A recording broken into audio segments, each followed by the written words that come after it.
If you are here, it is likely because something no longer feels right in the way you have been loving. You may feel quieter than before, less reactive, less willing to chase, explain, or overextend yourself. And yet, instead of peace, this shift has brought confusion. You may be asking yourself, am I giving up? Am I being cold? Am I sabotaging the connection by stepping back? The twin flame journey teaches unconditional love, but no one prepares you for the moment when loving another begins to cost you your sense of self. You may feel guilt for needing space, fear that your absence means loss, doubt about whether choosing yourself is somehow a betrayal of the bond. This inner tension is the problem many divine feminines face at this stage.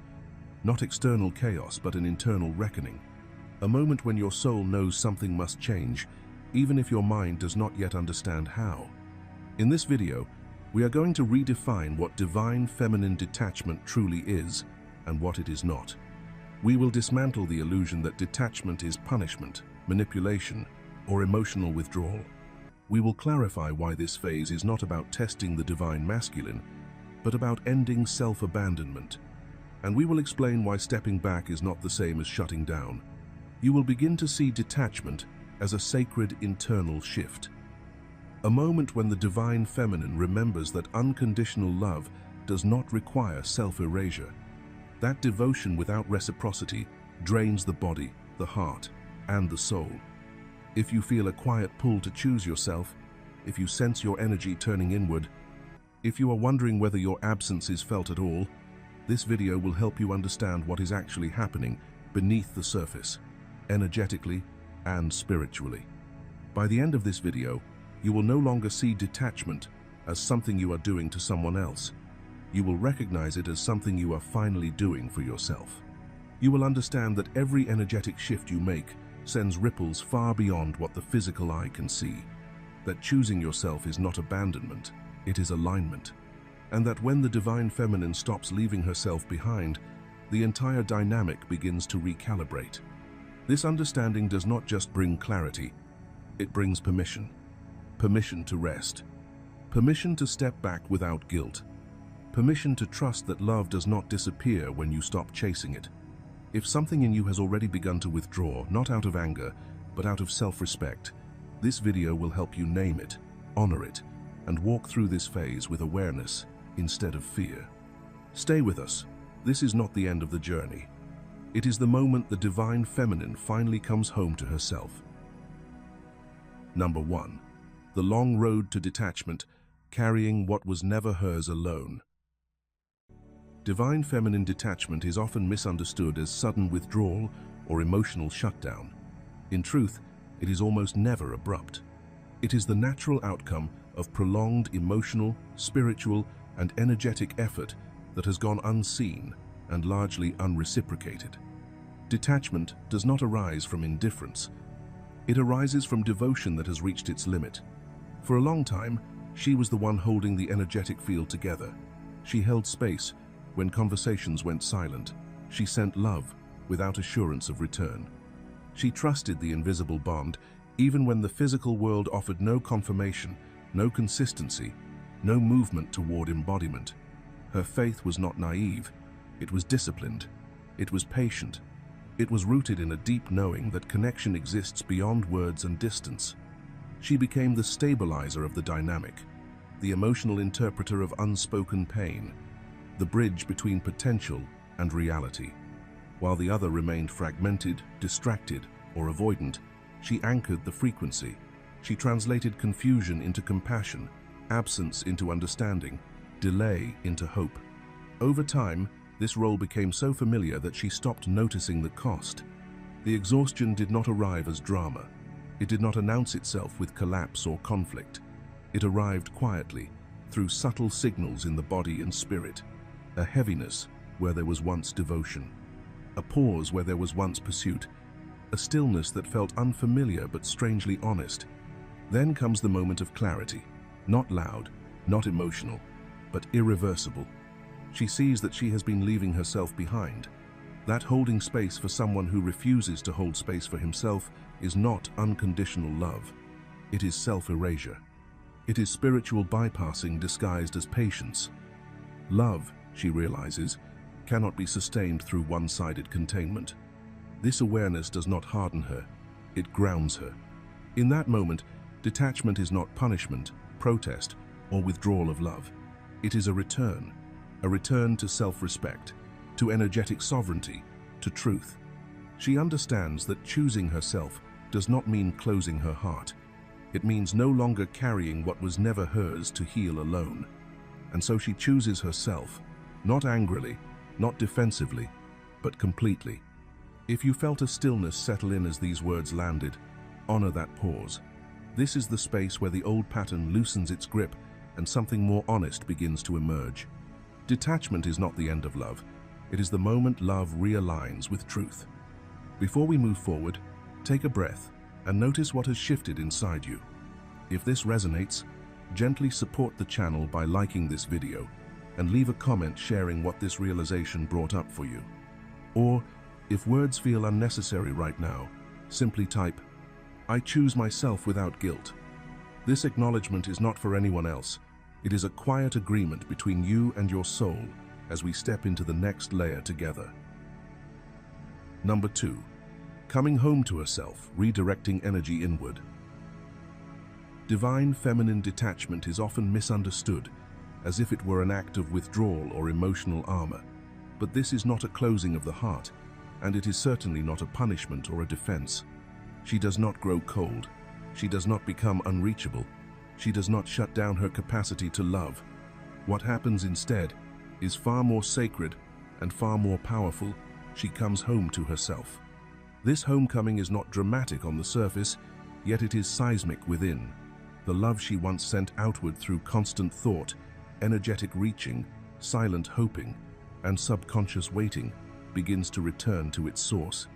She is no longer scanning for signals, interpreting silence, or measuring her worth through response or recognition.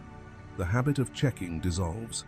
The need for reassurance softens, not because she no longer cares, but because her nervous system no longer agrees to live outside of itself. She turns inward, not in isolation, but in alignment. Her attention moves toward her inner landscape, her dreams that were postponed, her creative pulse that was quieted, her sense of purpose that exists independently of whether anyone meets her there. She remembers that her divine mission did not begin with him, and it does not end with him. It lives in her body, her breath, her intuition, and her daily choices. It belongs to her.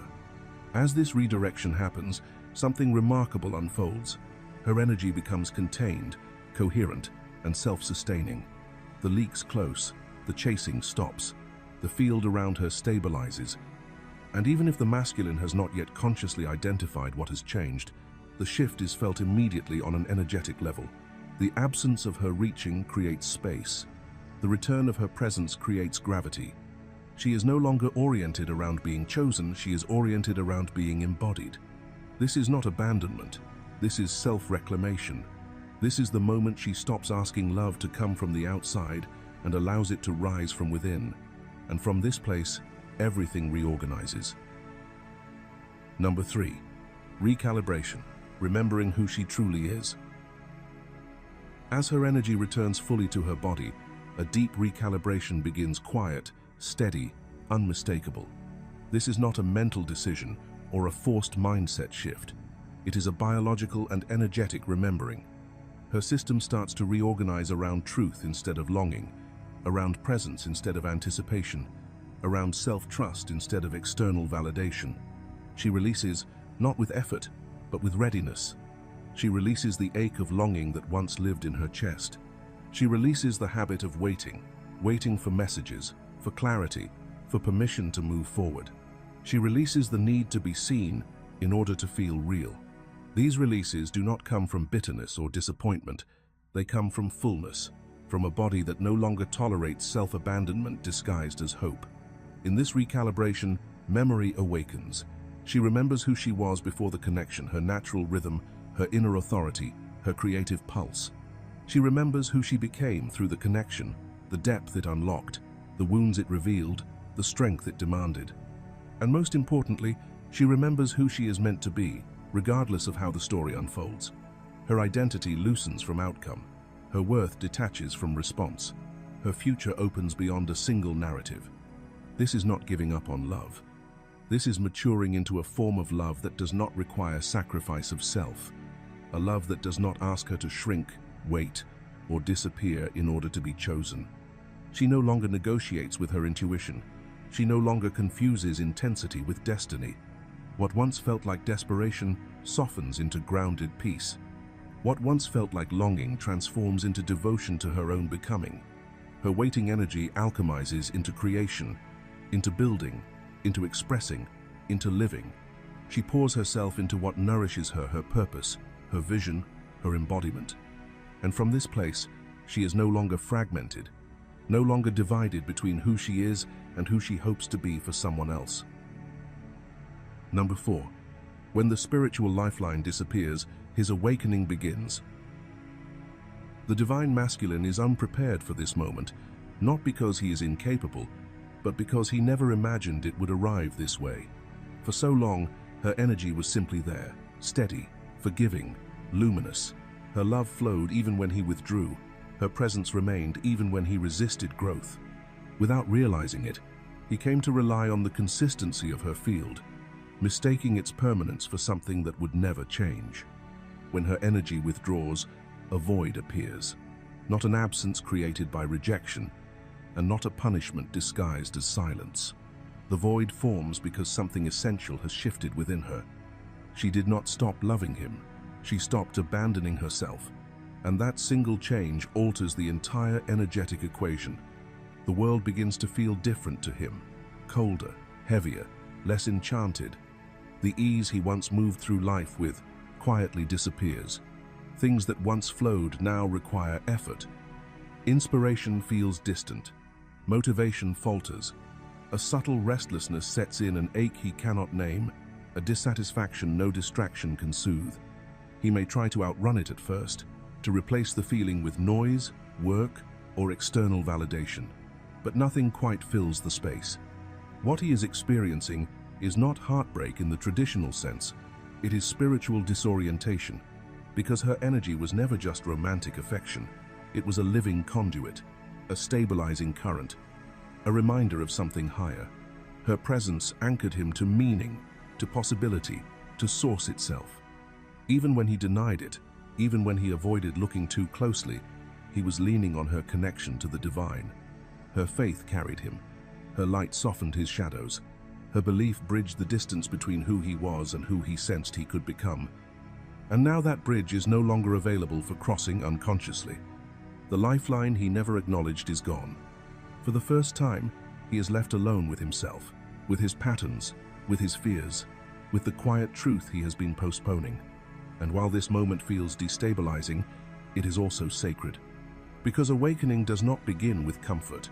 It begins with confrontation. The absence he feels is not her leaving. It is the invitation to find his own connection to source, rather than borrowing hers. Imagine a lighthouse standing at the edge of the sea. For years, its light has quietly guided a single ship through fog, storms, and uncertainty. The ship's captain never learned to read the stars or trust his own compass, because the light was always there, steady, forgiving, unwavering. Then, one night, the lighthouse does not turn off, but it stops shining outward. Its light turns inward, illuminating its own foundation instead of the horizon. The sea does not collapse, yet the ship begins to drift. The captain feels the cold, the darkness, the unfamiliar effort of navigating alone. Panic rises not because the lighthouse disappeared, but because he must now learn what he avoided learning all along. He must face the night sky, find his own bearings, and remember how to steer. This is what happens when the divine feminine reclaims her energy. She does not abandon, she simply stops guiding another's journey at the cost of her own light. And in that moment, his discomfort becomes his awakening, because the path he must walk now requires his own connection to truth rather than borrowed illumination. Number 5. His dark night confronting the self without a cushion. Without your energy carrying him, the divine masculine is no longer buffered from himself. There is no emotional cushion to soften the impact of his own inner world. There is no energetic bridge to cross the gap for him. He is now required to connect to source directly, without leaning on your nervous system, your intuition, or your spiritual clarity to regulate his experience. This is where his unhealed layers rise. Not gently, not politely, but truthfully. The fears he buried begin to surface. The wounds he minimized begin to speak. The avoidance patterns he mastered begin to collapse. What he once outran now stands directly in front of him. For many masculines, this is not experienced as a peaceful awakening. It feels like a spiritual emergency, a sudden unraveling of identity, a loss of emotional ground, a confrontation with parts of himself he has spent a lifetime suppressing. This is the dark night of the soul, not as a poetic phrase, but as a lived, embodied reckoning. It is painful. It is disorienting. It is uncomfortable. But it is sacred, because everything that is false cannot survive this stage. False strength begins to crumble. False confidence begins to hollow out. False stories about who he is and what he deserves begin to fall away. And in the silence that follows, something real begins to breathe. This is where his true potential waits, not the version shaped by fear, ego, or avoidance, but the version that can finally hold love without running, truth without collapsing, and purpose without hiding. This is not a punishment phase. This is not abandonment. This is initiation. He now stands at a true threshold. One path leads back to denial, back to numbing, back to repeating cycles that feel familiar but empty. The other path leads upward, into responsibility, into self-confrontation, into becoming the man his soul has always known he could be. This is the moment where no one can walk for him, and that is why it is the most powerful moment of all. Number 6. Her awakening, discovering dormant power. While he struggles, she expands, not in defiance, not in comparison, but in natural response to reclaiming herself. As her energy returns home, dormant aspects of her being begin to stir. Gifts that once lay quiet beneath responsibility, attachment, and emotional labor awaken without effort. Dreams she set aside resurface with clarity. Desires she once questioned now feel undeniable. Her sense of sovereignty strengthens, not through force, but through recognition. She remembers something essential. She was never half of anything. She was never incomplete. She was never waiting to be chosen. She is a complete divine being. As this remembrance settles into her body, her magnetism changes. It no longer pulls from availability, overgiving, or emotional accessibility. It no longer seeks validation through presence or sacrifice. Instead, it radiates from wholeness, from self-possession, from alignment. She becomes powerful in a quiet, grounded way. Centered, clear, unmoved by chaos, she no longer needs to interpret. Life begins to respond. Opportunities appear without chasing. Intuition sharpens without effort. Manifestation accelerates without force. Not because she learned new techniques, not because she worked harder, but because she chose herself. This choice reorganizes her reality. What once required struggle now flows. What once felt blocked now opens. What once depended on others now stands on its own foundation. Her awakening is not loud, but it is undeniable. Not performative, but embodied. Not conditional, but sovereign. And from this place, everything she touches begins to rearrange. If you have made it this far, pause for a moment and feel what just landed in your body. This is not information meant to be consumed quickly or understood only with the mind. This is a remembering that moves through the nervous system, the heart, and the soul all at once. Notice what stirred inside you as you listened. Notice what felt familiar, what felt relieving, what felt quietly powerful. This is your invitation to reflect, not on him, not on the story, but on you. On where you have reclaimed your energy, where you have stopped shrinking, and where you have begun to stand in your own wholeness. If you feel called, leave a comment and share what has been awakening within you, or simply type the affirmation below to anchor the shift. I return my energy to myself, whole and sovereign. There is no right or wrong way to respond. Your presence here already means the transformation is active. Your voice matters, your experience matters, and your reflection helps ground this frequency for others walking the same path. Number 7. Setting new standards no longer available for less. Her detachment becomes a mirror, not as punishment, not as strategy, but as truth, finally unfiltered. In her stillness, the masculine begins to see clearly what he once took for granted. He realizes that her love was never entitlement, never automatic, never guaranteed. It was responsibility. It was presence. It was an ongoing choice that required awareness, care, and reciprocity. This realization does not arrive gently. It stings. It disrupts the narrative that love should wait, tolerate, or endlessly give without being met. Yet within that discomfort, something deeper stirs. Because pain, when honest, can awaken. And for some masculine energies, it does. They rise, they reflect, they begin to understand that what they lost was not convenience but connection. Others, however, resist. They mistake her clarity for coldness. They attempt to negotiate access through words without embodiment, promises without change, emotion without action. But the awakened divine feminine is no longer moved by manipulation, confusion, or delayed accountability. Her nervous system knows the difference now. She can feel the gap between transformation and performance, between truth that is lived and truth that is spoken. Her standards shift, not because she is demanding more, but because she has become more present within herself. And when her standards shift, the universe responds immediately. Energy reorganizes, dynamics change, doors close and others align without force. She no longer chases potential when presence is absent. She no longer accepts promises where action does not follow. She no longer offers her life force to love that drains, confuses, or destabilizes her inner peace. This is not rejection.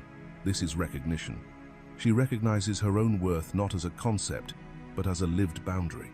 She recognizes that sacred union cannot be built on tolerance of less than truth. What once felt like patience now feels like self-abandonment, and her body refuses to participate in that pattern any longer. This is not selfishness. This is sacred discernment. This is the moment the divine feminine stops explaining herself and starts honoring herself. She does not harden her heart. She stabilizes it. And from that grounded place, only what is real can approach her, because everything else no longer has permission to stay. Number 8. The gift of detachment, creating space for true love. Divine feminine detachment is not punishment, and it is not withdrawal born from resentment. It is reclamation. It is the conscious return of sacred energy that was once overextended, over-explained, or unconsciously given away in the hope of being chosen. Detachment is the moment she remembers that her energy is not currency to be spent for love, but a living force meant to nourish her own alignment first. In this reclamation, she redirects her life force inward. She uses it to build a life that feels true in her body, peaceful in her nervous system, and honest in her soul.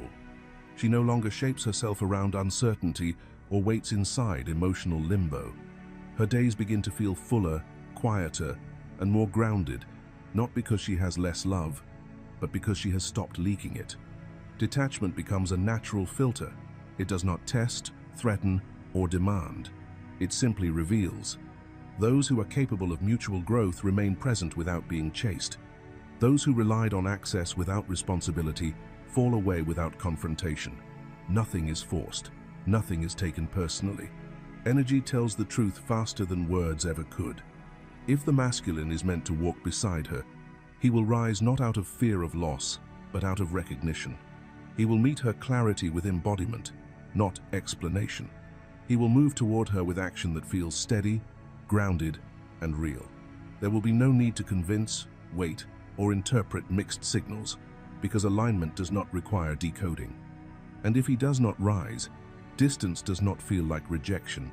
It feels like protection, a quiet boundary that preserves her peace rather than punishing his delay. Detachment does not close her heart.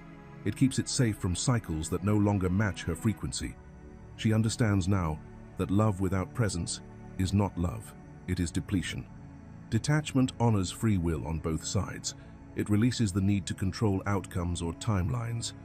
It trusts divine timing not as passive waiting, but as active alignment.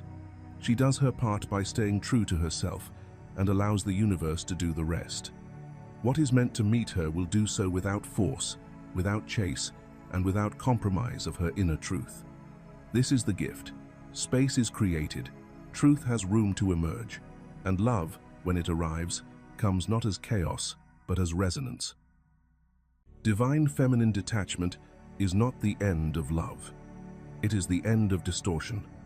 It is the moment she stops negotiating with her own soul and starts honoring it. The moment love is no longer something she chases, proves, or sacrifices herself for, but something she allows to meet her in truth. This is where a new chapter begins. A chapter where love is chosen, not needed. Where partnership is equal, not imbalanced. Where connection elevates the spirit instead of consuming the self. By choosing herself, she does not close her heart. She clears it. She becomes magnetic, not because she withdraws, but because she finally stands whole. Whole in her body, whole in her boundaries, whole in her worth. And from that wholeness, everything responds. Her absence is felt because it was never empty. Her silence is heard because it is no longer afraid. Her detachment creates space not to punish, but to reveal truth. Truth about who can meet her. Truth about what is aligned. Truth about love that can rise with her instead of pulling her down. This is not abandonment. This is liberation. This is her return to herself.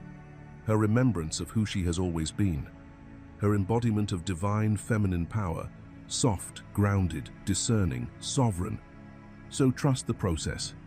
Trust your intuition when it tells you to pause, to step back, to choose you. Trust that choosing yourself is not selfish. It is sacred, and it is exactly what allows love to arrive in its highest, healthiest, most divine form. If this message spoke to your soul, leave a comment and write, "I choose myself and I trust the divine." Like this video, share it with someone who needs this reminder, and make sure to watch the video below to continue this journey of awakening, alignment, and sacred self-trust.